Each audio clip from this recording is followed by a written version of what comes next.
Hello students, कैसे हैं सब लोग। हमारी ऑर्गेनिक केमिस्ट्री की जो सीरीज़ है बच्चे वो चल रही है। मैंने आपको लास्ट टाइम इंडक्टिव फैक्ट के बारे में बताया कि इंडक्टिव फैक्ट क्या होता है, और फिर साथ में मैंने उसकी एप्लीकेशन क्वेश्चंस भी कराए, आपको एग्जांपल भी दिए कि इंडक्टिव इफेक्ट को हम कैसे अप्लाई करें क्वेश्चंस में। मैंने कार्बोकटाइन की स्टेबिलिटी के बारे में आपको समझाया था कि कार्बोकटाइन की स्टेबिलिटी को आपको कैसे पता करना है यूजिंग इंडक्टिव फैक्ट को। आज मैं आपको वहीं से कंटिन्यू करता हूँ आगे कि इंडक्टिव फैक्ट को हम कैसे यूज करेंगे to find the stability of carbon ion, acid strength of carboxylic acids, acid strength of alcohols, and last की बेसिसिटी या basic strength of alkyl amines. इन सब के ऊपर हम कैसे अप्लाई करते हैं इंडक्टिव फैक्ट को, तो सीखते हैं चलो, ठीक है। तो ये सेकंड एप्लीकेशन है बच्चे। फर्स्ट जो मेरा प्रीवियस लेक्चर था उसमें मैं फर्स्ट एप्लीकेशन बता चुका हूँ, ये सेकंड एप्लीकेशन है इंडक्टिव इफेक्ट की, ठीक है जी। तो इंडक्टिव इफेक्ट आपको मैंने सबको बताया था, तो ये बी पार्ट होगा जो second application, stability of carbon ion, ठीक है जी। कि जो इंडक्टिव इफेक्ट है वो कार्बन आयन की स्टेबिलिटी को भी बता सकता है, या आप डिटरमिन कर सकते हैं कार्बन आयन की स्टेबिलिटी को अगर आपको इंडक्टिव इफेक्ट के बारे में पता है। तो देखिए कैसे इफेक्ट करता है। पहले तो ये बात क्लियर कट हो जाएगी, कार्बन आयन क्या चीज होती है। कार्बन आयन जैसे सबको अनायन का तो पता होगा, what do mean by अनायन, mean वो आयन जिसके ऊपर नेगेटिव चार्ज हो। आगे लग गया कार्ब, तो मतलब कार्बन आयन का मतलब है कार्बन के ऊपर नेगेटिव चार्ज है जी, सिंपल सी बात है। तो करके देखते हैं जरा। हमें पता है कार्बन कितने बॉन्ड बनाता है, 4 बनाता है, तो 3 बॉन्ड तो बनेंगे, लेकिन ये क्या करता है, इसके पास एक इलेक्ट्रॉन ऐसे रह जाता है, जो 4th इलेक्ट्रॉन है वो शेयरिंग में नहीं गया, और कार्बन ने एक काम और किया, कार्बन ने किसी से इलेक्ट्रॉन एक और ले लिया। एक तो था उसके पास जो 4th इलेक्ट्रॉन था, उसने पेयरिंग नहीं की किसी के साथ, अभी वो यूज नहीं किया गया बॉन्डिंग, और जो एक इलेक्ट्रॉन है किसी और एटम से लिया हुआ है, चाहे H से लिया जिसको H पॉजिटिव बना दिया और खुद उसका जो इलेक्ट्रॉन वो रख लिया अपने पास, तो मतलब एक इलेक्ट्रॉन और आ जाएगा इसके पास। अब ये इलेक्ट्रॉन मिलकर इसको क्या दे रहे हैं, नेगेटिव चार्ज, इसके ऊपर क्या बना रही है, नेगेटिव चार्ज। समझ आया। तो कार्बन आयन का मतलब क्या है कि कार्बन के ऊपर नेगेटिव चार्ज होना, और अराउंड द कार्बन कितने इलेक्ट्रॉन है टोटल, अभी 8 है जी, याद रखते हैं ये बात, ठीक है जी। समझ आया सबको। तो कार्बन क्या है, negatively charge carbon, carbon surrounded by हाँ जी, कितने इलेक्ट्रॉन है वैलेंस शेल में, 8 है। सराउंडेड बाय, या इसको ये बोल दो कि ये क्या है, एक लोन पेयर है ना, surrounded by 1 lone pair and 3 bond pairs, 3 bond pairs, तो टोटल इलेक्ट्रॉन 8 हो गए इसमें, that is 8 electron in valence shell. Lone pair किसको बोलते हैं, केमिकल बॉन्ड में पढ़ा होगा। लोन पेयर असल में वो इलेक्ट्रॉन होते हैं जो बॉन्डिंग में यूज नहीं किए गए, ठीक है, बॉन्ड बनाने में यूज नहीं किए गए, नॉन बॉन्डिंग इलेक्ट्रॉन बोल सकते हैं आप इसको। लोन पेयर का दूसरा नाम नॉन बॉन्डिंग इलेक्ट्रॉन भी होता है। ये बातें सब आपको पता होनी चाहिए बच्चे, ठीक है, कंसेप्ट बिल्कुल क्लियर हो। चलो जी आगे चलते। अब मैं एग्जांपल लेता हूं आपको समझाते हुए। मान लीजिए एग्जांपल है, मेरे पास है CH3 नेगेटिव चार्ज है, एक है बच्चे CH3 CH2 नेगेटिव, एक है CH3 CH3 नेगेटिव, एक है मेरे बच्चे CH3 यहाँ पे। जैसे हमने कार्बोकटाइन में किया था वैसे ही हमने किसमें कर दिया, कार्बन आयन में। ये मिथाइल कार्बन आयन है। यहाँ पे क्या है, जिस कार्बन के ऊपर नेगेटिव चार्ज है that carbon is connected to only 1 carbon, so it is primary carbocation. Similarly, this carbon connected to two carbons directly, तो secondary, and similarly this is tertiary. तो primary carbon ion, secondary carbon ion. अब देखते हैं, पूछा जाता है इनमें से स्टेबल कौन है. स्टेबिलिटी बताओ. देखो स्टेबिलिटी हम इंडक्टिव इफेक्ट की कर रहे हैं. अभी इंडक्टिव इफेक्ट पढ़ा, रेजोनेंस, हाइपर कॉन्जुगेशन कुछ नहीं पढ़ी. लास्ट में आएगा बच्चे, टाइम आएगा, मैं तीनों को मिक्स करके क्वेश्चन लेकर आऊंगा आपके पास. पहले हम इनको एक एक करके पढ़ते हैं पहले, ठीक है. लास्ट में सब resonance, hyper conjugation, electromagnetic effect, inductive effect सबको मिक्स करके क्वेश्चन लेकर आऊंगा बढ़िया से. बहुत बढ़िया क्वेश्चन आएंगे. पहले बेसिक समझना जरूरी है. तो यहाँ पे क्या हो रहा है, यहाँ पे मुझे दिख रहा है, हमें पता है अल्काइल ग्रुप, मैंने आपको बताया कि अल्काइल ग्रुप जो होता है उसका प्लस आई होता है, वो इलेक्ट्रॉन डोनेटिंग ग्रुप है. ये जो CH3 लगा है ये इलेक्ट्रॉन डोनेट करेगा जी यहाँ पे. अब ये CH3 ये भी अल्काइल ग्रुप हो गया, दोनों इलेक्ट्रॉन, ये भी अपनी तरफ से करेगा इलेक्ट्रॉन डोनेट, ये अपनी तरफ से, ये अपनी तरफ से, ये अपनी तरफ से. तो क्या कर रहे हैं असल में, ये क्या कर रहे हैं कि इस कार्बन के ऊपर इलेक्ट्रॉन डेंसिटी बढ़ा रहे हैं. पहले से ही नेगेटिव चार्ज है इसके ऊपर तो, और ये क्या कर रहे हैं, ये और ज्यादा इलेक्ट्रॉन डेंसिटी दे रहे हैं, जबकि उसको जरूरत नहीं है इस चीज की. उसके ऊपर पहले से ही नेगेटिव चार्ज है. वो क्या कर रहे हैं, और उसको मतलब इसको ऐसे समझो कि पहले से ही बहुत दुख है उसके ऊपर, और ये दुख और दे रहे हैं उसको. अगर और दुख देंगे तो क्या होगा, अनस्टेबल होगा वो. समझ आ गया. जितना ज्यादा दुख दोगे उतना अनस्टेबल. तो मतलब इलेक्ट्रॉन डेंसिटी जितनी ज्यादा बढ़ रही है उतना अनस्टेबल होता जा रहा है. तो टर्शरी कार्बोकैटायन सबसे क्या है, लीस्ट स्टेबल है. तो मतलब सबसे ज्यादा अनस्टेबल ये है, तो स्टेबिलिटी ऑर्डर ये रहेगा. समझ आ गया. तो हम यहाँ पे लिख सकते हैं कंसेप्ट क्या है इस क्वेश्चन में, हमने क्या किया, अल्काइल ग्रुप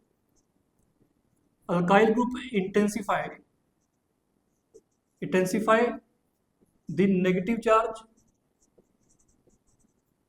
इंटेंसिफाई का मतलब होता है बच्चे इंक्रीज करना, ठीक है. Alkyl group intensify the negative charge on C atom, therefore destabilize it. तो बात समझ में आ गई. तो यहां से एक बात हम क्लियर कट कर सकते हैं कि अगर कभी भी आपका ये कौन सा ग्रुप है, हमें दो ग्रुप पढ़े, electron donating and electron withdrawing. अगर इलेक्ट्रॉन डोनेटिंग ग्रुप लगे होंगे कार्ब अनायन के साथ तो they will decrease its stability. यहां से ये भी हमें कंसेप्ट सीखने को मिलता है कि if electron donating group attached to the carbanion it will decrease its stability.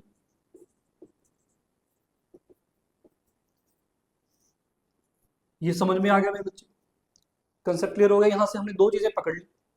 तो ये चीजें हम, ये जो कंसेप्ट है हम दिमाग में लगा सकते हैं, रख सकते हैं दिमाग में, फर्दर क्वेश्चंस में यूज कर सकते हैं. या फिर ये बोल दो कि जो हैंगा क्या, हमें पता है जो इलेक्ट्रॉन डोनेटिंग ग्रुप होते हैं उनका माइनस आई इफेक्ट होता है, और जो इलेक्ट्रॉन डोनेटिंग होते हैं दे आर प्लस आई, और जो इलेक्ट्रॉन विड्रॉइंग होते हैं उनका माइनस आई होता है. तो हम ये भी बोल सकते हैं कि स्टेबिलिटी जो है कार्ब अनायन की, जो हमने पहले भी किया था, स्टेबिलिटी ऑफ कार्ब अनायन क्या होगी जी, इनवर्सली प्रोपोर्शनल होगी किसके, कौन सा इफेक्ट है, इलेक्ट्रॉन डोनेटिंग ग्रुप क्या होता है, प्लस आई. तो मतलब इनवर्सली प्रोपोर्शनल टू प्लस आई पावर. क्लैरिटी है. चलो जी आगे चलते और क्वेश्चन करते हैं. समझ लीजिएगा बच्चे, इसको नोट कर लीजिएगा, पॉज कीजिएगा और नोट कर लीजिएगा बात को मेरी. ये सब लेक्चर फ्री हैं आपके लिए, ठीक है. और आपको कई बार उसमें जाने, मैंने आपको बताया है कि जब होम पेज पे जाते हैं तो होम पेज पे क्या होता है, वीडियो रैंडम में आती है, तो आप प्लेलिस्ट में जा सकते हैं. मैंने प्लेलिस्ट अलग से बनाई है, सॉल्यूशन चैप्टर की अलग से, ऑर्गेनिक केमिस्ट्री की अलग से, जो प्रीवियस क्वेश्चंस हैं एडवांस जेई के वो अलग से बनाई है, ठीक है. तो सब आता रहेगा, तो आप अलग से प्लेलिस्ट में जाके भी देख सकते हैं चीज़ों को। ठीक है, आपको रैंडम जरूरत नहीं है हर चीज़ को ढूंढने की।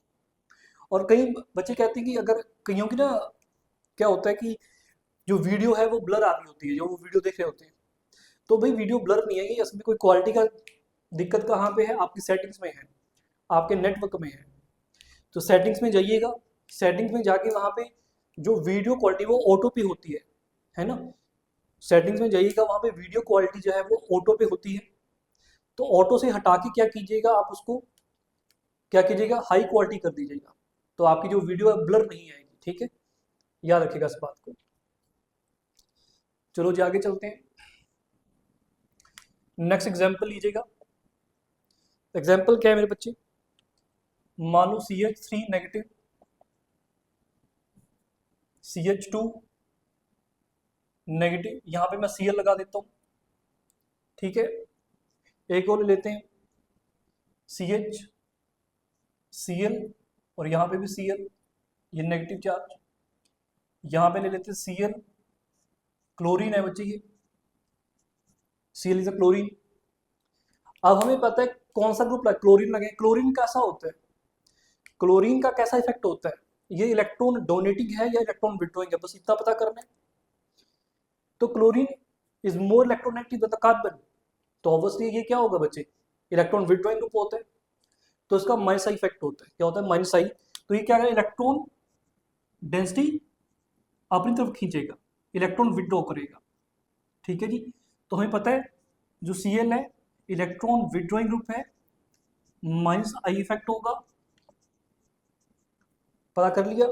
तो कंसेप्ट क्या बना, क्लोरीन क्या कर रहा है, क्लोरीन जो नेगेटिव चार्ज है, अगर इलेक्ट्रॉन डेंसिटी अपनी तरफ खींचेगा तो क्या कर रहा है, जो नेगेटिव चार्ज है और कार्बन इसको डिस्पर्स कर रहा है। पहले इंटेंसिफाई कर रहे थे वो, ये डिस्पर्स करने का मतलब क्या है, जो उसके ऊपर दुख है उसको कम कर रहा है बच्चे, ये खुद बांट रहा है ना, शेयरिंग कर रहा है, शेयरिंग में है तो शेयरिंग कर ली उसके दुख को। दुख अगर शेयरिंग में आ गया तो कम हो जाते हैं दुख, सही बात है। तो इसका मतलब क्या हुआ कि यहाँ पे जो क्लोरीन है आपका, वो नेगेटिव चार्ज जो है कार्बन के ऊपर को डिस्पर्स कर रहा है, डिस्पर्स कर रहा है, तो स्टेबिलिटी इंक्रीज हो रही है। तो क्या कहते हैं, chlorine Cl will decrease the electron density on carbanion through its minus I effect, through its minus I effect। Done है जी। अगर थ्रू माइनस आई इफेक्ट क्या कर रहा है, इलेक्ट्रॉन डेंसिटी डिक्रीज कर रहा है, तो क्या करेगा, therefore stabilize it, stabilize it. समझ में आ गई जी बात। तो ऑर्डर ऑफ स्टेबिलिटी बताओ, कहता भाई दिख रहा है, this is the order of stability, ये सबसे ज्यादा स्टेबल होगा। क्यों, क्योंकि 3 क्लोरीन एटम है, तो ज्यादा डिस्पर्स होगा चार्ज, याद रखेगा।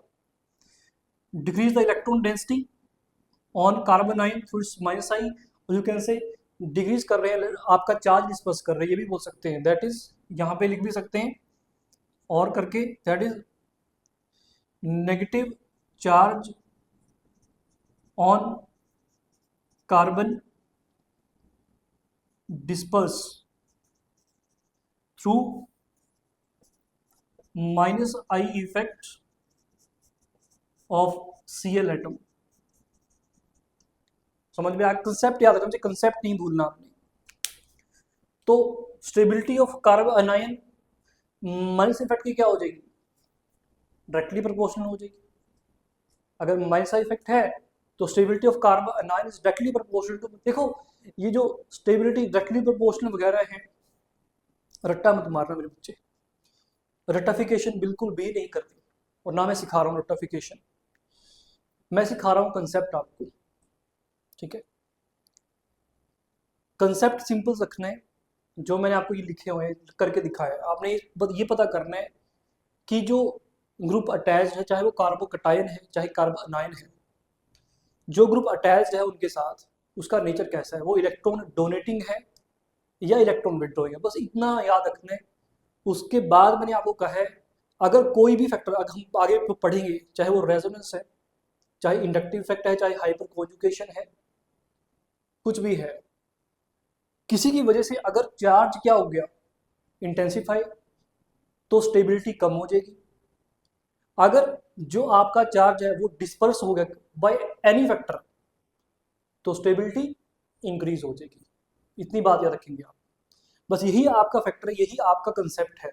कंसेप्ट आपको बस इतना पता करना है कि जो ग्रुप गिवन है आपको क्वेश्चन में, वो इलेक्ट्रॉन डोनेटिंग है या इलेक्ट्रॉन विड्रॉइंग है, उसका प्लस आई इफेक्ट है कि माइनस आई इफेक्ट है। और ये याद करके मैंने आपको दिखाया था, लास्ट लेक्चर में बताया भी हुआ है मैंने कि आपको ये बात कैसे पता करनी है कि कोई प्लस आई इफेक्ट है या किसी का माइनस आई इफेक्ट है। ठीक है मेरे बच्चों, तो चलते हैं आगे, नोट कर लीजिएगा बात को। नेक्स्ट एग्जांपल लेते हैं।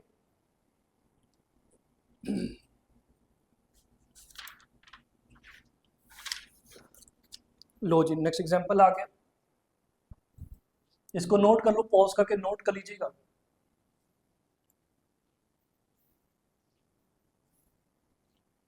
लो जी, क्वेश्चन क्या है, क्वेश्चन है, एग्जांपल लीजिए, मेरे पास एग्जांपल है NF3 लगा देते हैं अब की बार, CH2 नेगेटिव, यहाँ पे NF3 आ गया जी, NF3 ये पॉजिटिव चार्ज होगा इसके ऊपर। ये फर्स्ट लेक्चर जरूर देख के आएगा, जो भी इस लेक्चर को सीधा देख रहा है, पल्ले कुछ नहीं पढ़ना, मेरा जो पहला पार्ट है इंडक्टिव इफेक्ट के ऊपर, वो जरूर देख के आइएगा। ठीक है, आगे चलते हैं। थोड़ा सा और कम करते हैं इसको, CH2 यहाँ पे CH2 करके CH2 इस पे करते हैं नेगेटिव चार्ज। ठीक है, ऐसा करते हैं। ये आ गया आपका A, मान लो क्वेश्चन में ऐसे गिवन है। एक है आपका CF3, यहाँ पे लगा CF3, B में CF3 CH2 CH2 negative, like this. ये B हो गया जी ऑप्शन। ऑप्शन ऐसे दिए होते हैं कई बार जेईई मेंस में।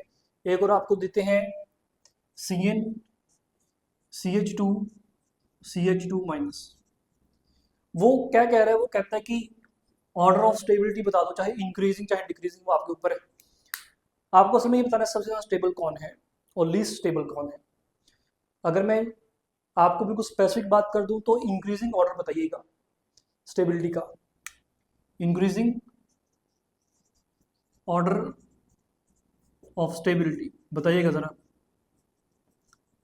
तो मैंने आपको लास्ट टाइम बताया था इनके बारे में। अब देखो ग्रुप कौन से लगे हैं, ये ग्रुप है, ये ग्रुप CH2 तो कॉमन है सब में, ग्रुप NF3 CF3 CN। भाई हमें पता है, देखो फ्लोरीन मैंने आपको बताया था कभी भी पॉजिटिव चार्ज आ जाए ये वाले ग्रुप्स के ऊपर NF3 वगैरह, they are strongly electron withdrawing, बहुत स्ट्रांगली इलेक्ट्रॉन विड्रॉइंग है NF3 वगैरह। ये इलेक्ट्रॉन डेंसिटी तरफ खींचेंगे, तो स्टेबल कर रहे हैं, दे इलेक्ट्रॉन विड्रॉइंग ग्रुप है, समझ आ गया।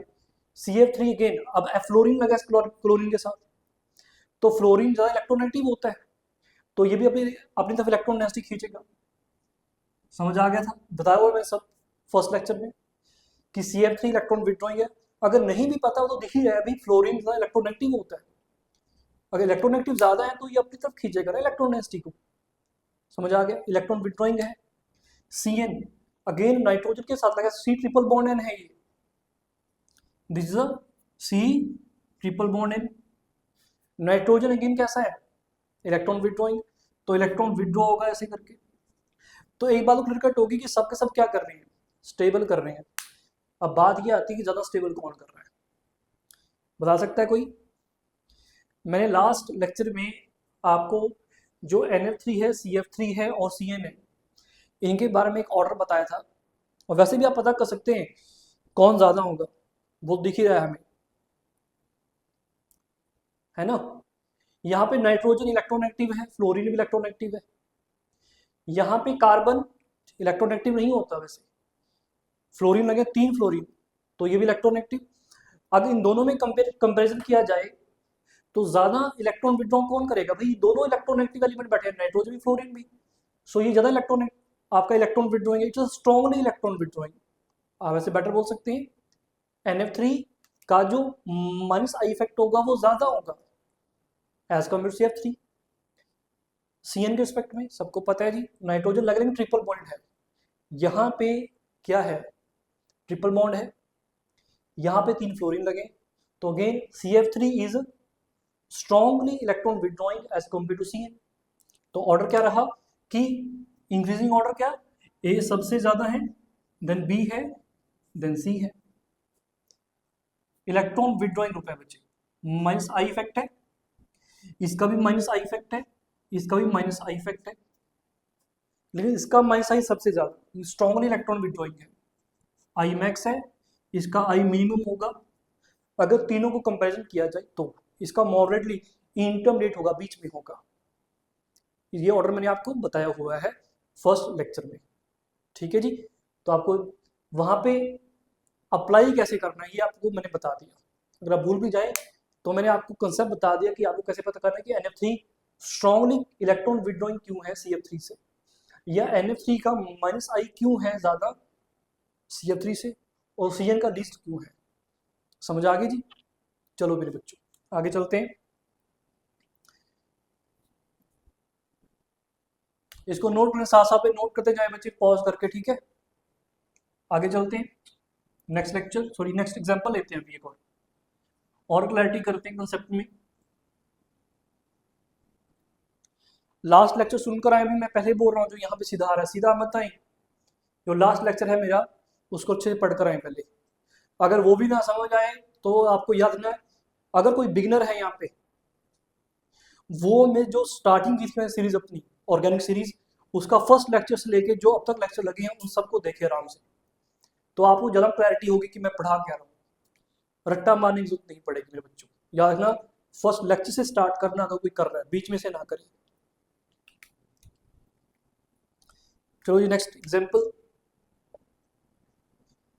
नेक्स्ट एग्जाम्पल है ये, जरा देखते हैं। ये कंसेप्ट भी मैंने आपको कार्बोकटाइन में बता दिया था मेरे ख्याल से, यहाँ नेगेटिव क्लोरीन यहाँ लगा है, और एक थर्ड ले लेते हैं,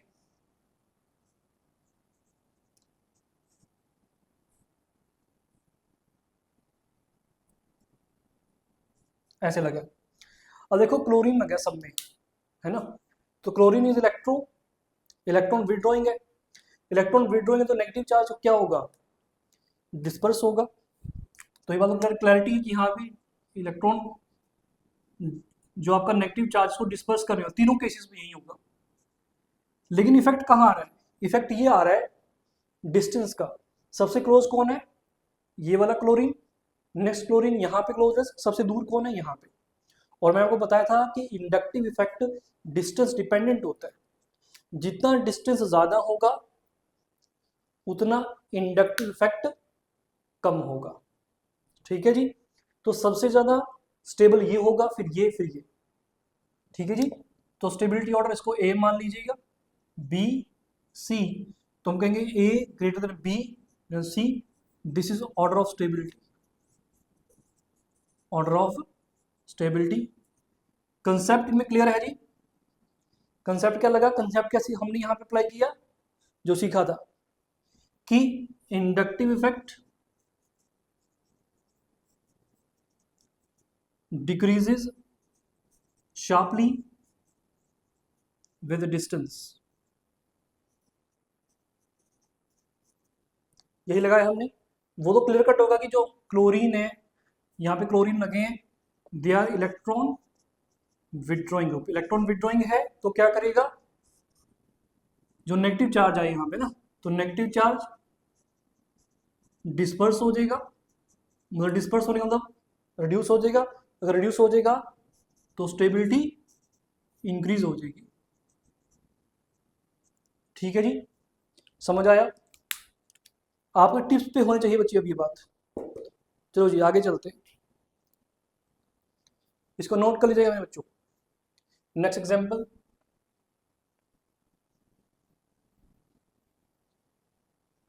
नेक्स्ट एग्जांपल क्या है, नेक्स्ट एग्जांपल लीजिएगा जी, आपके सामने है CH3 CH2 negative, CH2 double bond CH negative, फिर है आपके पास CH triple bond C negative. Order of stability बताइएगा। अब कंसेप्ट क्या है, देखो सब में कार्बन और हाइड्रोजन बैठे हैं, तो वहां पे कोई दिक्कत है ही नहीं। दिक्कत कहाँ है, हमें पता चल रहा है कि जो कार्बन नेगेटिव चार्ज है यहाँ पे सिंगल बॉन्डेड है, यहाँ पे थोड़ी इसको मुझे नेगेटिव चार्ज यहाँ आएगा, याद रखिएगा यहाँ पे नेगेटिव चार्ज आएगा, ठीक है। ये डबल बॉन्डेड है और ये ट्रिपल बॉन्डेड है। तो मुझे बताओ जरा, अब यहाँ पे मैंने आपको जो मेरा फर्स्ट लेक्चर था, मेरे ख्याल से फर्स्ट या सेकंड लेक्चर था, वहां मैंने आपको बताया था जो सिंगल बॉन्डेड कार्बन होती है ये sp3 है। ये क्या है, sp3 है। इसकी हाई हाइब्रिडाइजेशन क्या है, sp3। ये डबल बॉन्डेड है तो इसके क्या होगा, sp2 कार्बन आयन है, sp2 होगा, और वो क्या होगी, sp होगी कार्बन। मैंने कंसेप्ट ये बताया था, परसेंटेज s कैरेक्टर जितना ज्यादा, परसेंटेज s कैरेक्टर जितना ज्यादा इलेक्ट्रोनेगेटिविटी उतनी ज्यादा, समझना। Percentage s character greater, percentage इसका s कैरेक्टर होगा तो ग्रेटर क्या होगी, greater the electronegativity of carbon, कह लो यहाँ पे कार्बन ही होगा, या कोई नाइट्रोजन, तब भी मैं यही बात करता अगर नाइट्रोजन होता तो। कंसेप्ट क्या है, कंसेप्ट ये है कि परसेंटेज एस कैरेक्टर जितना ज्यादा होता है उतनी ही इलेक्ट्रोनेगेटिविटी ज्यादा होती है आपकी एटम की। तो दिख रहा है सबको, परसेंटेज एस कैरेक्टर सबसे किस में ज्यादा है, sp में, then sp2, then sp3। sp में कितना है, 50% एस कैरेक्टर है, इसमें कितना है 33.33, इसमें 25%, इसमें 25% एस कैरेक्टर होगा ही नहीं होगा, बोलो 1/4 सही है। इसमें 1/3 33.33% एंड इस इज 1/2 दैट्स 50%। तो सबसे ज्यादा ये है, तो इज मोर इलेक्ट्रोनेगेटिव। तो ट्रिपल बॉन्डेड कार्बन ज्यादा इलेक्ट्रोनेगेटिव होते हैं। अब इसका मतलब क्या है कि ज्यादा इलेक्ट्रोनेगेटिव है जी। अगर ज्यादा इलेक्ट्रोनेगेटिव है तो इलेक्ट्रोनेगेटिव का मतलब क्या होता है, tendency to attract the shared pair of electron towards itself.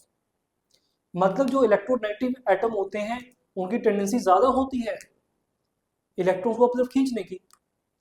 तो यहाँ पे कार्बन के ऊपर नेगेटिव चार्ज है, तो इसका मतलब ये हुआ कि जो ट्रिपल बॉन्डेड कार्बन है ये इलेक्ट्रॉन्स को अच्छे से संभाल सकती है as compare double bonded and as compare to single bonded carbon. Concept क्या समझ रहे हैं, अगर ज्यादा इलेक्ट्रोनेगेटिव है sp कार्बन या ट्रिपल बॉन्डेड कार्बन, इसका मतलब ये हुआ कि आपके जो इलेक्ट्रॉन है उसको बहुत अच्छे से संभाल सकती है, अपने पास रख सकती है पकड़ के। तो बात ये तो कही थी हमने। तो कार्बन की ये जो कार्बन है इसके ऊपर नेगेटिव चार्ज ज्यादा स्टेबल है, इसका मतलब ये अच्छे से उसको संभाल सकती है। फिर सेकंड नंबर पे ये आएगी, तो स्टेबिलिटी ऑर्डर क्या बना, this is order of stability. तो कंसेप्ट क्या सीखा यहां कि जो आपकी sp कार्बन मतलब परसेंटेज कैरेक्टर जितना ज्यादा, greater electronegativity of carbon and hence greater the stability of carbon ion. ठीक है जी, greater the stability of carbon ion. आप इसको इन जनरल ऐसे याद रख सकते हैं, कार्बन जरूरी नहीं कार्बन आयन के लिए याद रखना है, आपने कंसेप्ट याद रखना है कि जो ट्रिपल बॉन्डेड कार्बन है या sp कार्बन होती है उसकी टेंडेंसी ज्यादा होती है इलेक्ट्रॉन्स को अपने पास रखने की, तो ज्यादा स्टेबल है, वो अच्छे से संभाल सकती है इलेक्ट्रॉन को, तो नेगेटिव चार्ज को अच्छे से संभाल पाएगी। वही बात होगी, समझ आ गई जी। चलो आगे चलते हैं, ठीक है जी। अब नेक्स्ट पार्ट करते हैं, कार्बन आयन खत्म हुआ और बाद में क्वेश्चन लेकर आएंगे इसके ऊपर। तो नेक्स्ट जो एप्लीकेशन है इंडक्टिव इफेक्ट की, next application of inductive effect वो है, हम इंडक्टिव इफेक्ट के थ्रू जो आपके कार्बोक्सिलिक एसिड्स होते हैं उनका जो एसिडिक स्ट्रेंथ है उसके ऊपर भी कमेंट कर सकते हैं। उनका एसिडिक स्ट्रेंथ कौन ज़्यादा एसिडिक है, कौन कम एसिडिक है, यूजिंग द इंडक्टिव इफेक्ट। चलिएगा, ये सी पार्ट होगा बच्चे। हम क्या बता सकते हैं, acidic strength of carboxylic acids, of carboxylic acids बता सकते हैं आप। कैसे बताओगे, पहले समझना पड़ेगा कार्बोक्सिलिक एसिड क्या होता है। R C double bond O O H ऐसा होता है जी, this is a carboxylic acid in general. ये R is a alkyl group. आपने इक्विलिब्रियम पढ़ा होगा +1 में, है ना। वहां पे क्या कहते हैं, जब इसमें अगर आप वाटर ऐड करते हैं तो ये क्या करता है, ये अपना एच लूज कर देगा, तो ये बन जाता है R C double bond O O negative H3O positive. कुछ ऐसा ही होता है वहां पे फिजिकल केमिस्ट्री में, आयनिक इक्विलिब्रियम सबने पढ़ा है। अब बात आपने ऑर्गेनिक में ये बात याद रखनी है कि एसिड हम कैसे पता करें कि एसिड स्ट्रेंथ ज्यादा है। पहले बहुत क्लियरली समझना है, एसिड कौन होता है इन जनरल। हम ये कहते हैं जो इजिली H पॉजिटिव डोनेट कर दे, कंसेप्ट समझना है, which easily donate H positive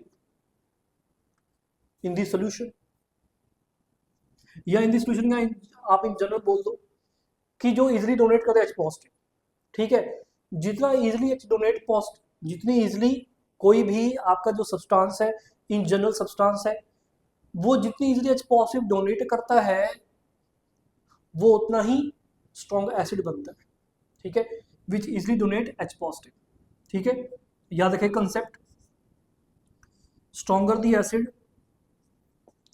stronger the acid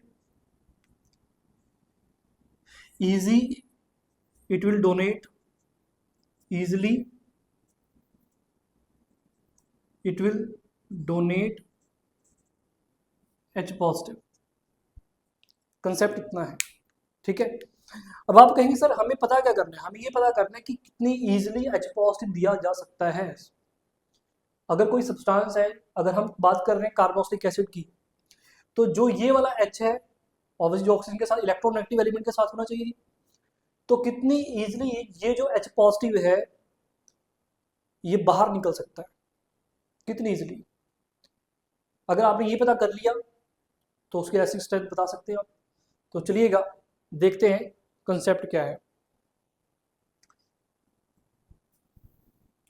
अगर मैं आपको ये इक्विलिब्रियम का कंसेप्ट बताऊं, ये इक्विलिब्रियम फिजिकल केमिस्ट्री से भी आप पता कर सकते हैं इस बात को। यहाँ पे फिजिकल केमिस्ट्री भी ऐड कर सकते हैं, दिख रहा है हमें ये रिएक्शन है, हमें पता है कि फॉरवर्ड बैकवर्ड दोनों है, इक्विलिब्रियम अचीव हुआ है। आपको पता होगा अगर फॉरवर्ड रिएक्शन जा रही है तो फॉरवर्ड जाने का मतलब क्या है कि जो ये RCO नेगेटिव है जिसको हम बोलते हैं कार्बोसाइक्लेट आयन, कार्बोसाइक्लेट आयन, इसकी कंसंट्रेशन इंक्रीज होगी। अगर इसकी कंसंट्रेशन इंक्रीज होगी तो फॉरवर्ड आ रही है रिएक्शन। अब एक बात समझो, अगर इसकी कंसंट्रेशन इंक्रीज हो रही है तो इसका मतलब जो ये H है ये इजिली डोनेट किया गया है, ये काम बड़ा इजी हो रहा है। अगर जल्दी से रिएक्शन फॉरवर्ड आ रही है तो मतलब ये बन रहा है ना, ये क्यों बन रहा है, क्योंकि जो H पॉजिटिव है वो इजिली डोनेट कर दिया गया होगा, काम आसान रहा होगा ना, तभी फॉरवर्ड आई है रिएक्शन। समझ में आया, क्या समझ में आया कि जितनी कंसंट्रेशन आपकी RCO नेगेटिव की ज्यादा होगी उतना ही क्या होगा, जो कार्बोसाइक्लेट ये आपका कार्बोक्सिलिक एसिड है ये उतना ही स्ट्रांगली एसिडिक होगा। थोड़ा सा और पीछे जाते हैं आयनिक इक्विलिब्रियम में। अगर ये एसिड है तो ये क्या है, उसका कॉन्जुगेट बेस क्या है, कॉन्जुगेट बेस, समझ आया। तो आप कंसेप्ट आपने ये याद रखना है मेरे बच्चे, कॉन्जुगेट बेस जितना ज्यादा स्टेबल होगा, कॉन्जुगेट बेस और किसी एसिड का होगा, ठीक है जी, जो एसिड है उसका जो कॉन्जुगेट बेस, आपने सिंपल, मैं बताऊंगा इसका और एक सिंपल तरीका, बस आपको थोड़ा सा बता दूं, क्योंकि कई बार स्टेटमेंट की फॉर्म में जेई मेंस में, एडवांस में, आपका नीट में चीजें आ जाती हैं। आपने क्या करना है, कॉन्जुगेट बेस ले लेना है उसका। कॉन्जुगेट बेस कैसे लेंगे जी, भाई सिंपल एच हटा दो ना वहां से, और क्या है, एच रिमूव कर दो और जो बचा है वो उसका कॉन्जुगेट बेस है यार, ठीक है। तो कॉन्जुगेट बेस की क्या पता करनी है, स्टेबिलिटी चेक करनी है। देखो जरा,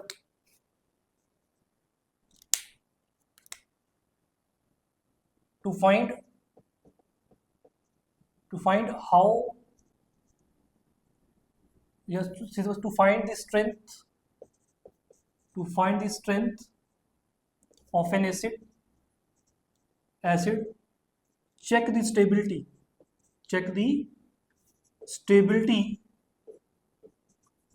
of its conjugate base,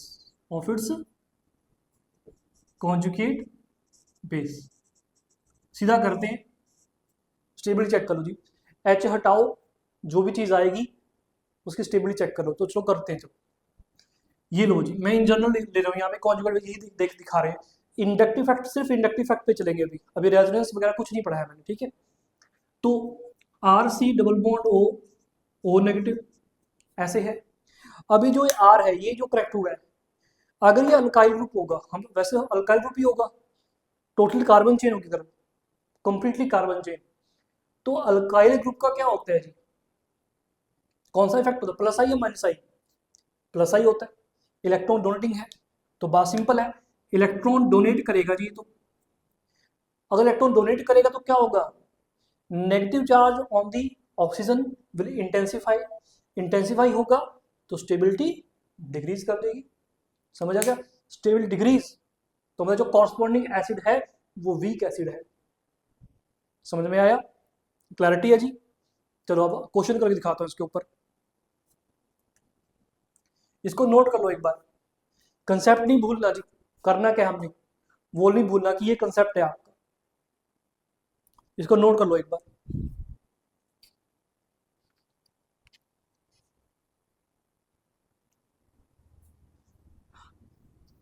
मैं एग्जाम्पल के थ्रू समझाता हूँ आपको,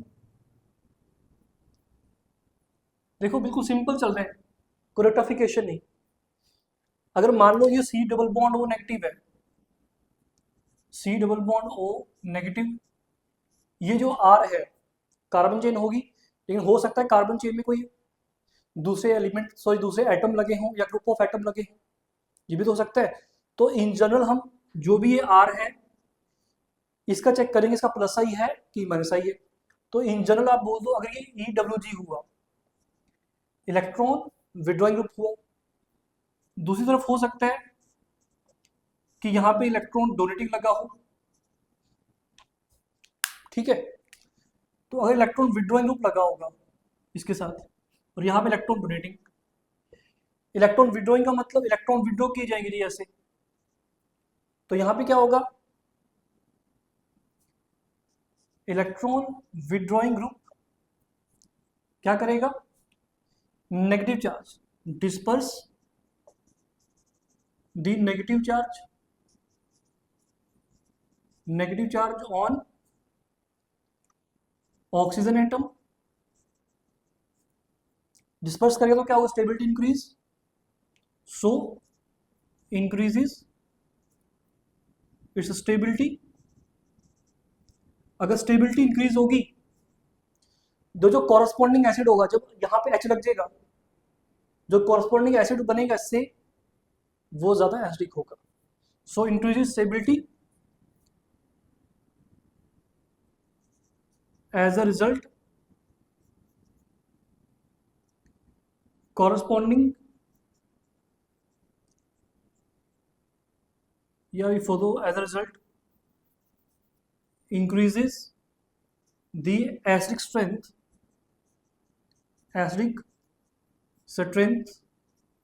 of corresponding acid। corresponding acid का मतलब है जी जो आपको दिया होगा, असल में ये दिया होगा ना वहां पे, तो E W G C double bond O OH ऐसे दिया होगा। मतलब जो भी ये होगा इसकी एसिड स्ट्रेंथ ज़्यादा होगी। समझ आ गई? नेक्स्ट चलो, इलेक्ट्रॉन डोनेटिंग लगा होगा जी, तो डोनेट करेगा इलेक्ट्रॉन डेंसिटी, तो negative charge will intensify destable. Electron donating group क्या करेगा? Intensify the negative charge on O atom. तो क्या होगा? अगर इंटेंसिफाई हो रहा है तो ये डिस्टेबल, मतलब स्टेबिलिटी डिक्रीजेस। अगर स्टेबिलिटी डिक्रीजेस तो जो एसिड स्ट्रेंथ होगी कॉरस्पॉन्डिंग एसिड की वो क्या होगी? वो भी डिक्रीज। तो acidic strength of corresponding acid decreases. Simple है, समझ में आया? कॉरस्पॉन्डिंग एसिड का मतलब यहां पे क्या लगा दो? H लगा दो, मतलब इसकी। समझ में आ गया? इसको नोट कर लो, फॉर एग्जाम्पल करते हैं, समझते हैं कि इसको अप्लाई भी कैसे करना है, वो सीखना पड़ेगा ना हमें।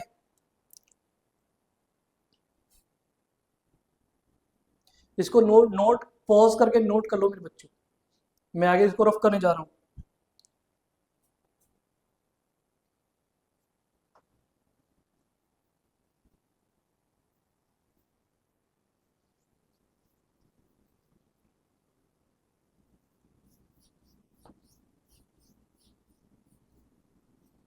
तो चलो एग्जाम्पल लेते हैं।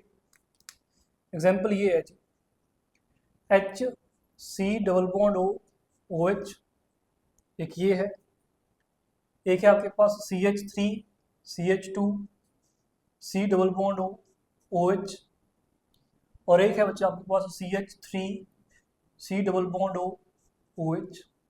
ऐसा है, this is first, this is second, this is third. तो बताओ increasing order of stability, sorry acid strength, increasing order of acidic strength, तो क्या होगा? क्या कहा था मैंने? H निकाल दो, काम यही करना है। ये H निकाल दिया जी हमने। जब H निकालेंगे तो नेगेटिव चार्ज आ जाएगा, इसका भी H निकाल दो, नेगेटिव चार्ज, H निकाल दो, नेगेटिव चार्ज। हमने H डोनेट कर दिया, डोनेट कर दिया तो जो कॉन्जुगेट बेस बना था, जो भी कॉरस्पॉन्डिंग आयन बनेगा, ये जनरल ये बोल दो, टेक्निकल लैंग्वेज तो कॉन्जुगेट बेस ही रहेगी ना। और सिंपल कर दो, आयन जो भी अनायन बनेगा उसकी स्टेबिलिटी चेक कर लो। कैसे चेक करें? ये ग्रुप सब में C डबल बॉन्ड हो, ये तो कॉमन है ये वाला, तो जो ग्रुप अटैच्ड है उसी को चेक करना है ना। हाइड्रोजन का ना ही प्लस आई होता है ना माइनस आई, तो ना ही ये इस नेगेटिव चार्ज को इंटेंसिफाई करेगा ना ही डिस्पर्स करेगा। CH3CH2 अल्काइल ग्रुप है, तो ये क्या करेगा? इलेक्ट्रॉन डेंसिटी इंक्रीज करेगा, प्लस आई इफेक्ट है जी, प्लस आई इफेक्ट होगा इसका, इंक्रीजेस इलेक्ट्रॉन डेंसिटी, और you can say intensify the negative charge, this again intensify करेगा, प्लस आई इफेक्ट है। समझ आ रहा है? पर लेकिन ज्यादा कौन करेगा? मैंने कहा था अल्काइल ग्रुप जितना लार्ज होगा उतना प्लस आई ज्यादा, तो इसमें जो प्लस आई इफेक्ट है वो मैक्सिमम है, मैक्सिमम है बच्चे, यहाँ पे मिनिमम है। ठीक है, यहाँ पे तो है ही नहीं प्लस आई इफेक्ट, जीरो होगा। तो ज्यादा स्टेबल कौन कर रहा है? भाई ये स्टेबल है एज कम्पेयर, ये तो अनस्टेबल कर रहे हैं। नेगेटिव चार्ज को इंटेंसिफाई किया तो डिस्टेबल हुआ, डिस्टेबल का मतलब एसिड स्ट्रेंथ डिक्रीज होगी। ठीक है, तो लीस्ट एसिडिक कौन है? ये वाला। तो सेकंड इंक्रीजिंग ऑर्डर का है, तो इंक्रीजिंग सबसे लीस्ट कौन है? Second, then third, then first. ये क्या हुआ? इंक्रीजिंग ऑर्डर ऑफ एसिड, तो सब पहले वाला ज़्यादा एसिडिक होगा क्योंकि ना प्लस आई है ना माइनस आई होगा, तो नेगेटिव चार्ज ना ही डिस्पर्स हुआ है ना ही इंटेंसिफाई, लेकिन यहाँ दोनों में इंटेंसिफाई हुआ है, तो एसिड स्ट्रेंथ डिक्रीज हुई है, लेकिन ज़्यादा कहाँ पे इंटेंसिफाई हो रहा है जी, यहाँ पे, क्योंकि जितना ज़्यादा लार्जर आपका अल्काइल ग्रुप उतना प्लस आई ज़्यादा। समझ आ गई जी। चलो जी क्वेश्चन नेक्स्ट चलते हैं। एग्जाम्पल लीजिएगा, CH3 C double bond O OH CH2 Cl C double bond O OH CH Cl Cl C double bond O OH like this. कहा गया अब बताओ एसिडिक स्ट्रेंथ, तो एसिडिक स्ट्रेंथ क्या होगी जी, क्या करना होता है, H हटा दो, तो H हटाया तो नेगेटिव चार्ज आएगा ऑब्वियसली H पॉजिटिव, क्योंकि H पॉजिटिव डोनेट कर रहे हैं तो नेगेटिव चार्ज आएगा ऑक्सीजन के ऊपर।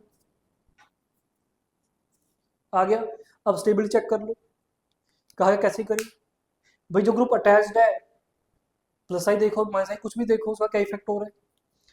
यहाँ पे CH3 लगा है तो CH3 अल्काइल है अगेन, तो ये क्या करेगा प्लस आई होगा, इलेक्ट्रॉन डेंसिटी यहाँ पे इंटेंसिफाई हो रही है, मतलब नेगेटिव चार्ज इंटेंसिफाई हुआ, stability decreases, plus I effect. यहाँ पे क्लोरीन लग गया, सी है तो कार्बन लेकिन साथ में, लेकिन कौन है क्लोरीन, अब क्लोरीन ज्यादा इलेक्ट्रोनेगेटिव होता है, इलेक्ट्रोनेगेटिव तो क्या हुआ, इलेक्ट्रॉन विड्रॉल लूप हुआ, तो इलेक्ट्रॉन विड्रॉ करेगा जी यहाँ से, इलेक्ट्रॉन विड्रॉ होंगे तो नेगेटिव चार्ज डिस्पर्स होगा, माइनस आई इफेक्ट इसका, ठीक है, नेगेटिव चार्ज डिस्पर्स्ड होगा, negative charge dispersed, stability increases, hence acidic strength भी इंक्रीजेस।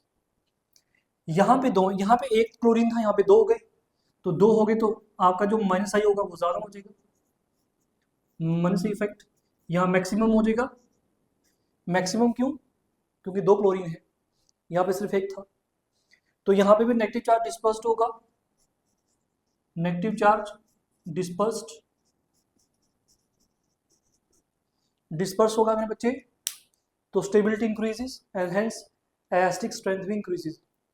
इसके पीछे का लॉजिक पता क्या चल रहा है, देखो जब ये स्टेबल होता है ना, जो भी कॉन्जुगेट बेस जब आप H को हटा देते हैं, H को हटा दिया, H पॉजिटिव बाहर हो गया, स्टेबिलिटी चेक कर रहे हैं, अगर वो स्टेबल बन रहा है तो मतलब नेगेटिव चार्ज जो भी यहाँ पे आएगा वो स्टेबल बन गया, वो स्टेबल, वो कहेगा मैं स्टेबल हूँ, मुझे H पॉजिटिव की क्या जरूरत, वो दूर रहे मुझसे, कोई जरूरत ही नहीं है मुझे उसकी।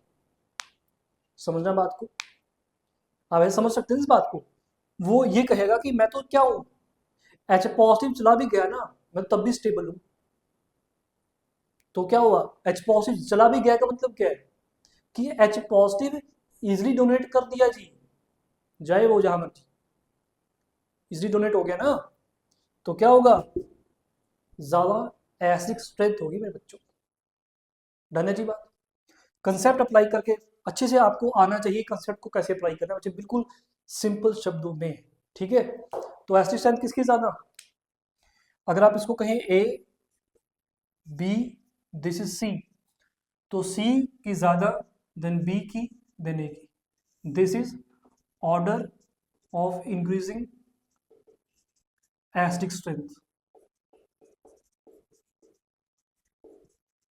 डन, समझ आ रहा है, वेरी गुड। चलो आगे चलते हैं, एक क्वेश्चन और कर लेते हैं, बढ़िया सा, ये आपके लिए होगा खुद, मैं इसके बारे में ऐसे बताया हुआ है, सिखाया था ना थोड़ी देर पहले, आपको चीज सिखाई थी मैंने।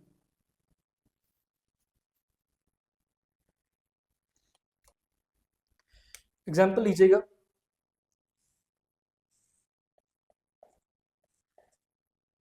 यहाँ पे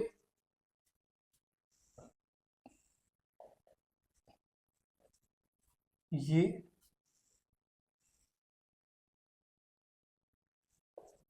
OH यहाँ पे, ठीक है, लेट से यहाँ पे Cl यहाँ पे लगा देते हैं, इसमें Cl यहाँ पे लगा देते हैं।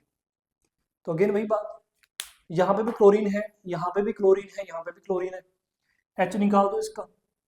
जैसे H निकाल दोगे तो क्या होगा, नेगेटिव चार्ज आएगा। सेम कंसेप्ट अप्लाई करने, स्टेबिलिटी इंक्रीज या डिक्रीज, क्लोरीन इलेक्ट्रॉन विड्रॉइंग है तो इलेक्ट्रॉन खींचेगा जी अपनी तरफ, ये नेगेटिव चार्ज डिस्पर्स होगा, स्टेबिलिटी इंक्रीज। यहाँ पे भी सेम काम, यहाँ पे भी सेम काम करेगी, लेकिन यहाँ पे दूर है बहुत ज़्यादा, है ना, वही डिस्टेंस का फर्क पड़ गया, क्योंकि इंडक्टिव इफेक्ट डिस्टेंस डिपेंडेंट होता है जी। तो जितना आप दूर जाएंगे उतना इंडक्टिव इफेक्ट कम होता जाएगा मेरे बच्चे। तो सबसे स्टेबल कौन कर रहा है, ये वाला, देन दिस, देन दिस। तो एसिडिक स्ट्रेंथ का ऑर्डर भी क्या हुआ, तो दिस वन जो ए था, बी, सी, याद रखने के साथ एच लगा हुआ था, जो कॉन्जुगेट बेस हुए हैं, कभी उल्टा कर दो, ठीक है। तो हमने एच निकाल के, कई तरीका है, पहले एच निकाल लें, एच पॉजिटिव, फिर जो कॉन्जुगेट बेस बनेगा उसकी स्टेबिलिटी चेक कर लो, स्टेबिलिटी ज़्यादा तो कॉरस्पॉन्डिंग जो एसिड होगा उसकी एसिडिक स्ट्रेंथ भी ज़्यादा। डन। तो ऑब्वियसली है A is more acidic than B than C. Logic same है बच्चे, पहले वाला जो सिखाया था कि इंडक्टिव इफेक्ट डिस्टेंस डिपेंडेंट होता है आपका। चलेंगे जी, चलो इसको नोट कर लो जल्दी से, आगे बढ़ते हैं।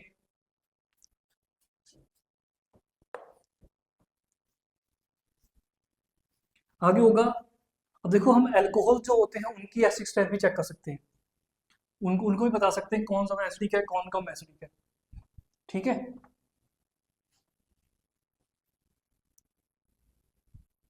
तो हेडिंग लिखेगा डी पार्ट, ये डी एप्लीकेशन है बच्चों उसकी, इंडक्टिव इफेक्ट की, एसिडिक स्ट्रेंथ ऑफ एल्कोहल्स, ठीक है। आप ये भी बता सकते हैं, वही पुरानी बात, अल्कोहल ROH मैंने वाटर में ऐड कर दिया, तो वही बात हमने वही सेम कंसेप्ट करना है, H पॉजिटिव देने की क्षमता, कि H पॉजिटिव कितनी इजीली डोनेट किया जा सकता है। तो H पॉजिटिव डोनेट कर देगा जी, तो क्या बनेगा RO नेगेटिव, यहाँ पे HCO पॉजिटिव, इसको बोलते हैं बच्चे क्या, एल्कोक्साइड आयन। जो पहले था वो RC double bond O negative, वो था कार्बोसाइक्लेट आयन, इसको बोलते हैं एल्कोक्साइड आयन, एल्कोक्साइड आयन, यही कॉन्जुगेट बेस होगा असल में उसका।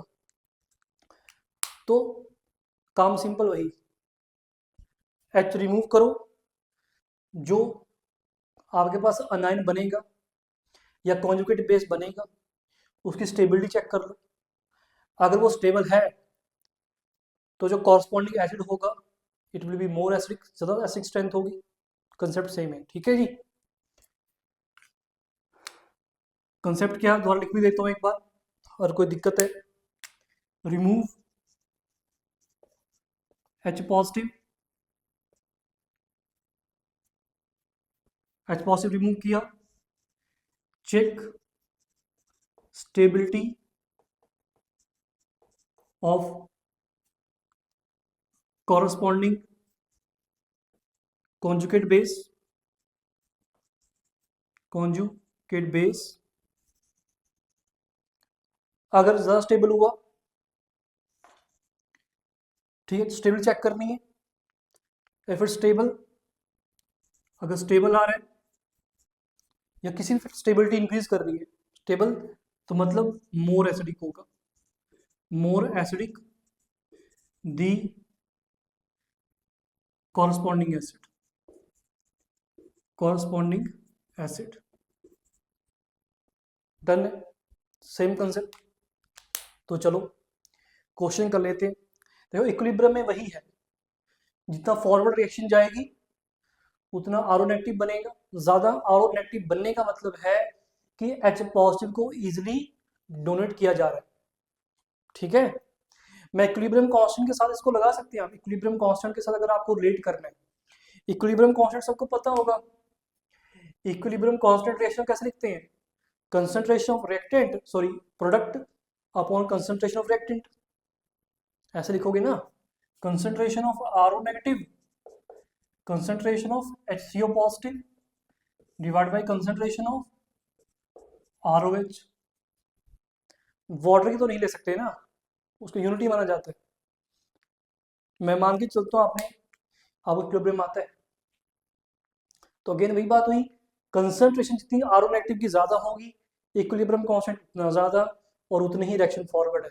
जितनी रिएक्शन फॉरवर्ड है, H पॉजिटिव को लूज करना उतना ही आसान हो रहा है। आप इक्विलिब्रियम देख सकते हैं, इक्विलिब्रियम डिपेंड कर रहा है कंसंट्रेशन ऑफ H पॉजिटिव की। जितना H पॉजिटिव ज्यादा, तो हम ये मान के चल रहे हैं कि H पॉजिटिव डोनेट इजिली हो रहा है, इजिली डोनेट हो रहा है, तो एसिड स्ट्रेंथ भी ज्यादा हो रही है मेरे बच्चे। याद रखना, फिजिकल केमिस्ट्री से भी हम इसको क्या कर सकते हैं, रिलेट कर सकते हैं। आप, कोई बड़ी बात नहीं है, करेंगे। ये तो मैंने जैसा आपको हिंट दिए हैं, ठीक है। टाइम आए पर जब एडवांस के क्वेश्चंस भी करेंगे हम, ठीक है। बस यहाँ पे आपको मैंने समझाया है कि कंसेप्ट को सोचना क्या, आपकी सोच कहाँ तक जानी चाहिए। ऑर्गेनिक केमिस्ट्री का मतलब ये नहीं कि ऑर्गेनिक केमिस्ट्री पढ़ के तो फिर वहाँ पे फिजिकल केमिस्ट्री आप अप्लाई नहीं कर सकते, ऐसा कोई फंडा नहीं है, ठीक है। अब टाइम आएगा देखना, फिजिक्स आपकी जो केमिकल कैनेटिक्स है मैं वो भी अप्लाई करूँगा ऑर्गेनिक में, क्योंकि केमिकल कैनेटिक्स का मतलब क्या, रेट ऑफ रिएक्शन, तो वो हम चेक करेंगे वहाँ पे, ठीक है जी। तो कंसेप्ट नहीं भूलना, आपको छोटी छोटी डिटेल जो होती हैं वो नहीं भूलनी कभी। ये छोटी डिटेल, ये कोई बड़ा फॉर्मूला नहीं है आयनिक इक्विलिब्रियम का, ये बेसिक है उसका आयनिक इक्विलिब्रियम का मेरे बच्चों। तो चलो क्वेश्चन करते हैं, बहुत होगी बातें, ये नोट कर लीजिए एक बार, ठीक है, नोट कर लीजिएगा इसको। जो मैंने आपको इक्विलिब्रियम के बारे में बताया है वो आप अपने शब्दों में लिख सकते हैं, जो मैंने आपको, आप रिवाइंड करके देख सकते हैं वीडियो को कि मैंने क्या समझाया था यहाँ पे, ठीक है। चलो आगे चलते हैं मेरे बच्चों।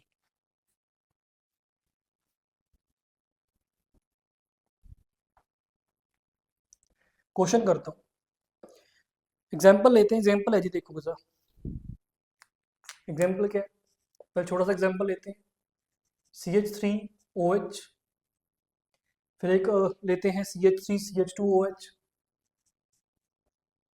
एक लेते हैं CH3CH3OH, बस बहुत है, लगाने में एक और लगा सकते, एक हटा के एक CH3 और लगा दो चाहे, ठीक है, वो भी कोई बड़ी बात नहीं है।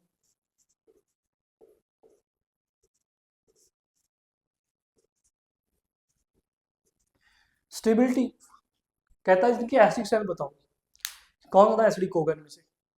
कंसेप्ट सेम, H निकाल दो जी, नेगेटिव चार्ज आ गया, H निकालो, नेगेटिव चार्ज आया, H negative charge, negative charge आ गया। स्टेबिलिटी चेक कर लो, देखो जो ग्रुप अटैच्ड है वो क्या कर रहा है, कौन सा फैक्टर है वहाँ पे, भाई CH3 alkyl group, inductive fact, electron density increase करेगा, मतलब नेगेटिव चार्ज इंटेंसिफाई होगा। Again alkyl group, this again alkyl group, this is again alkyl group. तो सबसे ज्यादा प्लस आई कहाँ पे है, इलेक्ट्रॉन डोनेटिंग ग्रुप है ये, प्लस आई प्लस आई प्लस आई होगा इसका भी, इसका भी प्लस आई। लेकिन कंसेप्ट बताया था, जो अल्काइल ग्रुप होता है वो जितना अल्काइलेटेड होगा, मतलब जितना सब्स्टिट्यूटेड होगा, जितने ज्यादा उसमें अल्काइल ग्रुप प्रेजेंट होंगे, या बोलो कि जितना वो बिगर होगा उतना ही उसका क्या होता है, प्लस आई ज्यादा होता है। तो सबसे ज्यादा प्लस आई इसका होगा, तो ये ज्यादा इंटेंसिफाई करेगा, ज्यादा इंटेंसिफाई करेगा तो लीस्ट स्टेबल होगा, लीस्ट स्टेबल होगा तो एसिड स्ट्रेंथ भी सबसे कम होगी, मतलब H पॉजिटिव देने की क्षमता बड़ी कम होगी इसकी, ठीक है जी। तो आई मैक्स पूरा यहाँ पे ऑपरेट कर रहा है और यहाँ पे आई मिनिमम ऑपरेट कर रहा है, तो इन सब में से ज्यादा एसिडिक कौन, ये वाला, क्योंकि वो तो ज्यादा डिस्टेबल कर रहे हैं ना मेरे बच्चे, नेगेटिव चार्ज ज्यादा इंटेंसिफाई हो गया तो डिस्टेबल हो गया और एसिड स्ट्रेंथ भी डिक्रीज कर गई। तो सबसे ज्यादा एसिडिक कौन होगा जी, ये let's say this is A B C D, तो आप ऐसे बोल सकते हैं A B C D, this is increasing order of acidic strength, acidic strength. एक बात याद है, ये ओ नेगेटिव के लिए नहीं है, इधर जैसे बताया था एसिडिक स्ट्रेंथ तो इनकी है असल में, कहीं बच्चे बार बार इसी में गुम हो जाए। एसिडिक स्ट्रेंथ इनकी तो वो तो हमें करने का तरीका है, वो कंसेप्ट है हमारा कि हमने कैसे चीजों को देखना है। ठीक है, डन, समझ में आ गया। चलो नेक्स्ट चलते हैं।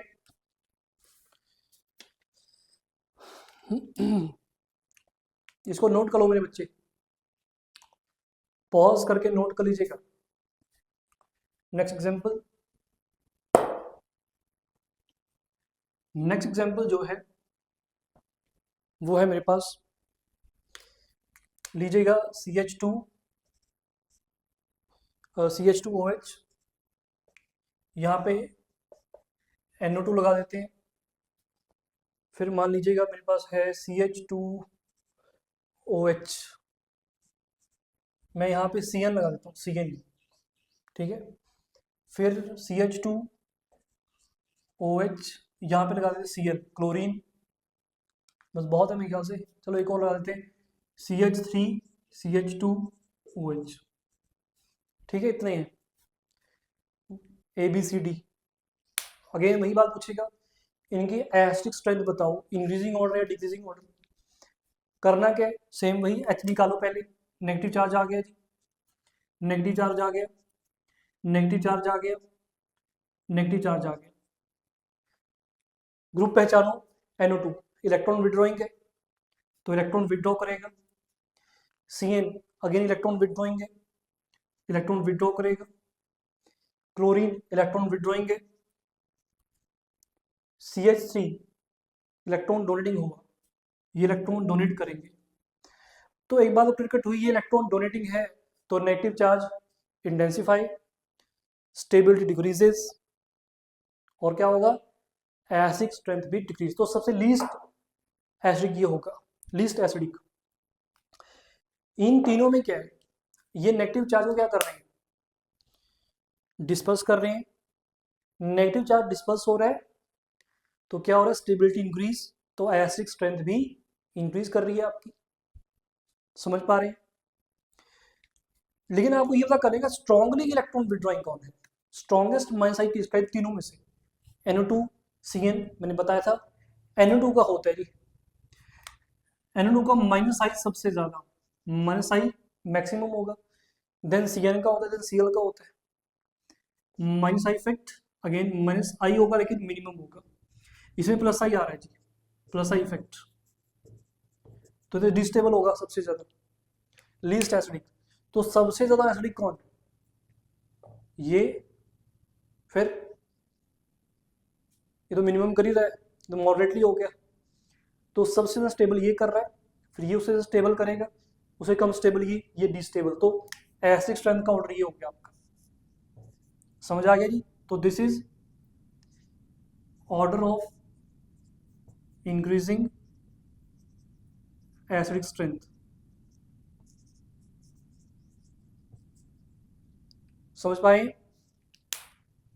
आसान है मेरे बच्चों, बस पहचानना है आपको। ठीक है जी, चलो आगे चलते हैं।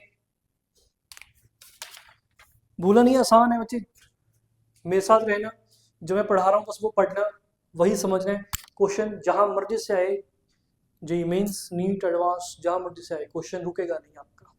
ठीक है, ये तो अभी हम ऑर्गेनिक कर रहे हैं, टाइम आएगा फिजिकल केमिस्ट्री भी होगी, ठीक है, इनऑर्गेनिक भी होगी। पहले हम जो मेन पार्ट है ऑर्गेनिक ज़्यादा वेटेज की है, तो दैट्स वाई मैंने ऑर्गेनिक स्टार्ट की है आपकी।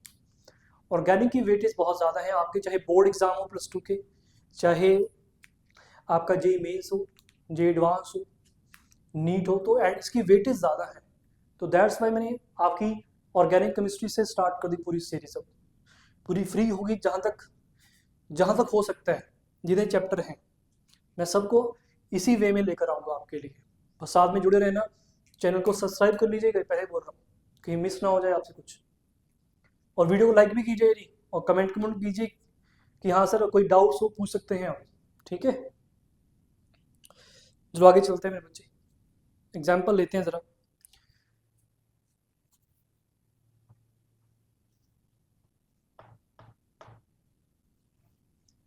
आगे चलो ये नेक्स्ट पार्ट ही करते हैं, इसका ई पार्ट करते हैं। बेसिसिटी ऑफ अल्काइल देखो बहुत इंपॉर्टेंट है। अब बेसिक स्ट्रेंथ पता करेंगे। Basic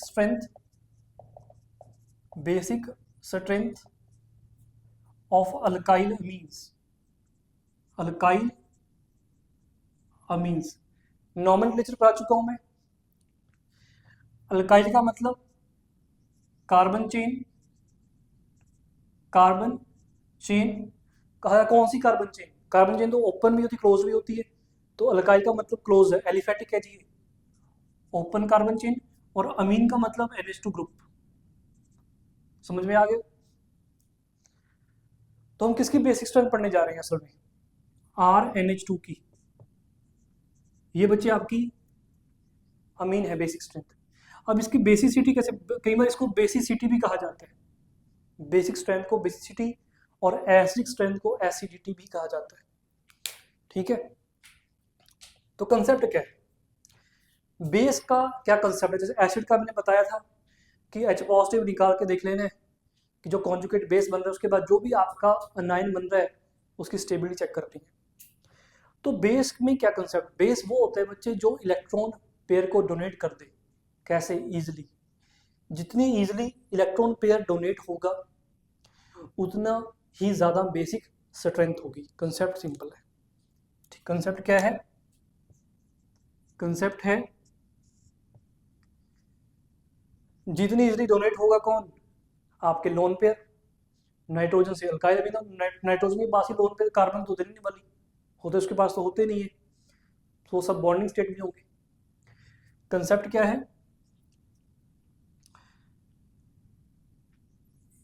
easily the electron, so lone pair, easily the lone pair on an atom donated greater the basic strength,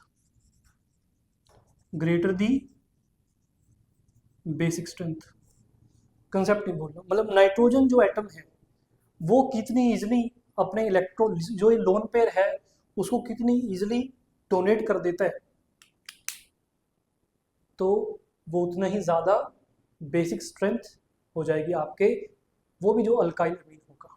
ठीक है, कंसेप्ट नहीं भूलना। अब इसको मैं लगा के दिखाता हूँ। ठीक है, तो देखो कंसेप्ट सिंपल है। पहले हम दो चीज़ों में बांट लेते हैं इसको, बात इस ग्रुप की होगी, इस ग्रुप के ऊपर हमें ध्यान रखना है। ठीक है, आर को वैसे हम कार्बन चेन मानते हैं, पर लेकिन हो सकता है कोई और भी एटम लगे हो साथ में। मान लो कि ये NH2 है आपका, लोन पेयर है, इसके पास यहाँ पे इलेक्ट्रॉन विड्रॉइंग अगर हुआ और यहाँ पे एक तरफ लगा देते हैं इलेक्ट्रॉन डोनेटिंग। सिंपल है। इंडक्टिव इफेक्ट की बात करते हैं। इलेक्ट्रॉन विड्रॉइंग का मतलब क्या है? इलेक्ट्रॉन नेगेटिव की तरफ खींचना। इलेक्ट्रॉन डोनेटिंग का मतलब इलेक्ट्रॉन नेगेटिव देना। ठीक है, यहां पे इलेक्ट्रॉन विड्रॉइंग का मतलब इलेक्ट्रॉन विड्रॉ कर रहा है जी, मतलब जो इलेक्ट्रॉन डेंसिटी है नाइट्रोजन के पास उसको क्या कर रहा है? कम कर रहा है। कोई नेगेटिव चार्ज नहीं है नाइट्रोजन के ऊपर, ना कोई पॉजिटिव है, लोन पेयर है। तो इलेक्ट्रॉन विड्रॉइंग ग्रुप क्या कर रहे हैं कि अपनी तरफ खींच दीजिए इलेक्ट्रॉन डेंसिटी को। क्या करेगा? Electron withdrawing group decreases the electron density on nitrogen atom,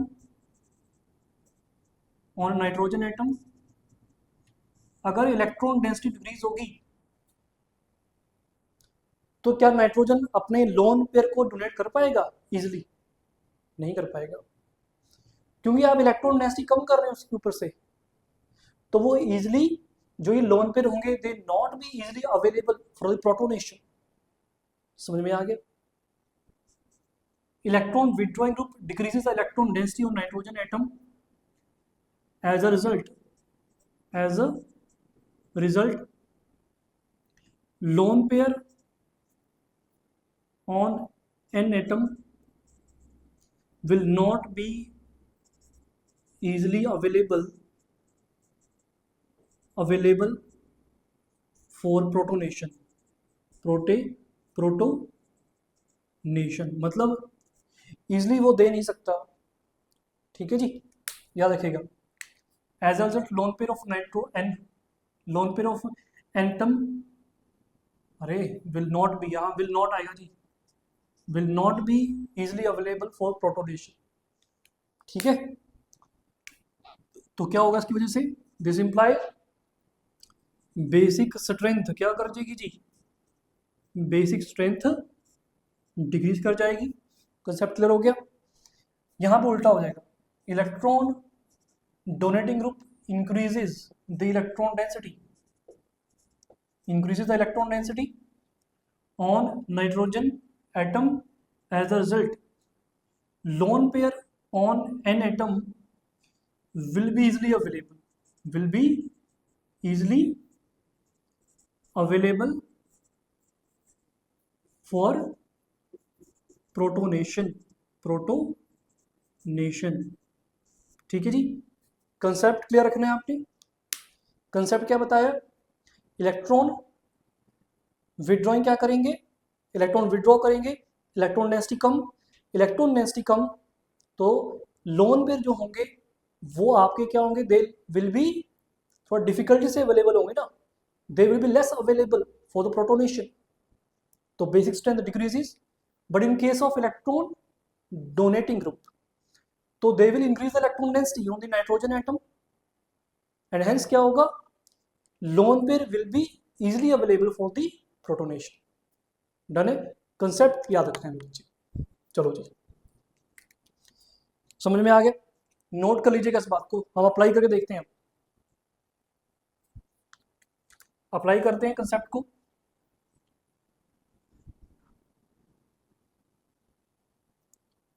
example, NH3 CH3 CH2, सो यहां पे NH2 कर देते हैं, NH2 एक ले लेते हैं, CH3 CH2 NH2, बस इतना बहुत है।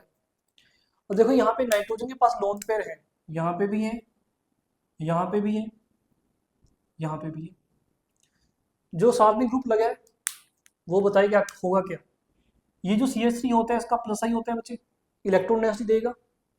CH3 CH2 larger alkyl group है तो इलेक्ट्रॉन डेंसिटी ज्यादा देगा, यहाँ पे ज्यादा अवेलेबल होंगे lone pair, electron density increase हुई है तो lone pair will be easily available for the protonation, तो लोन पेयर डोनेट किया जा सकते हैं इजिली। तो बेसिक स्ट्रेंथ इसकी सबसे ज्यादा, this is order of basic strength. क्यों, यहाँ पे क्या हो रहा है जी, प्लस आई हो रहा है, इफेक्ट ज्यादा मैक्सिमम है, यहाँ पे थोड़ा कम हो गया प्लस आई, और यहाँ पे तो कुछ हुआ ही नहीं, यहाँ पे इस नाइट्रोजन पे ना ही कोई इलेक्ट्रॉन डेंसिटी इंक्रीज कर रहा है ना ही डिक्रीज कर रहा है, जबकि ये दोनों इंक्रीज कर रहे हैं तो ये ज्यादा एसिडिक हुए, ठीक है जी। तो यहाँ पे एग्जांपल, तो आपका this is order of increasing basic strength. Done, चलो जी, समझ में आ गया होगा मेरे बच्चों। नेक्स्ट एग्जांपल, कंसेप्ट नहीं भूलना, जो कंसेप्ट सिखाया बस आपको देख के पता होना चाहिए कि जो ग्रुप साथ में लगा उसको चेक करना है कि प्लस आई है कि माइनस आई है, ठीक है। एक और लेते हैं, मान लो ये है, ऐसे कर लेते हैं, this one, then this one, then this one,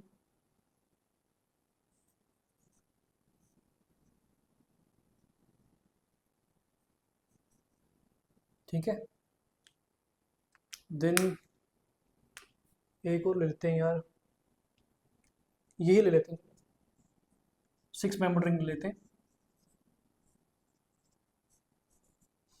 इनमें से ज़्यादा बेसिक कौन है? सिंपल सी बात, ये 3 मेंबर रिंग है, 4 मेंबर रिंग। तो यहाँ पे जो अल्काइल ग्रुप है, ये CH2 है, ये CH2 है ना? तो ये इलेक्ट्रॉन डेंसिटी डोनेट करेंगे। अल्काइल ग्रुप का प्लस आई इफेक्ट होता है, इलेक्ट्रॉन डोनेटिंग है। यहाँ पे इलेक्ट्रॉन डोनेटिंग ये है, CH2 CH3 sorry CH2 CH2, ये 3 हो गए आपके पास, तो ज़्यादा इलेक्ट्रॉन डेंसिटी होगी आपके पास। CH2 CH2 CH2 CH2, तो ज़्यादा इलेक्ट्रॉन डोनेट किए जा रहे हैं। समझ आ रहा है? यहाँ पे ज़्यादा होंगे, CH2 आपका जो अल्काइल ग्रुप है वो बिगर होता जा रहा है, जितना ज़्यादा बिगर होगा उतना प्लस साइज ज़्यादा, ठीक है? तो प्लस साइज यहाँ पे ज़्यादा हो जाएगा मेरे बच्चे, आपकी बात समझ पा रहे हैं? तो मैक्सिमम प्लस आई कहाँ पे है? यहाँ पे है प्लस आई मैक्स, और मिनिमम कहाँ पे दिखाई दे रहा है जी? यहाँ पे है, मतलब ये मिनिमम होगा, सॉरी बेसिक स्ट्रेंथ सब में इंक्रीज हो रही है, लेकिन ज़्यादा बेसिक कौन होगा? ये वाला, क्योंकि यहाँ पे प्लस आई ज़्यादा है, तो इलेक्ट्रॉन डेंसिटी ज़्यादा इंक्रीज हुई है नाइट्रोजन के ऊपर, ज़्यादा इंक्रीज हुई है, तो lone pair will be more easily available for the donation, क्योंकि वो इजिली डोनेट कर देगा आपकी बात, क्योंकि इलेक्ट्रॉन डेंसिटी बढ़ रही है इसके ऊपर, ठीक है जी? तो ये ज़्यादा बेसिक होगा बच्चे, this one then this one then this, ठीक है? This is the order of basic strength, increasing order of basic strength. Done? याद रखिएगा कैसे किया मैंने, ठीक है? चलो फिर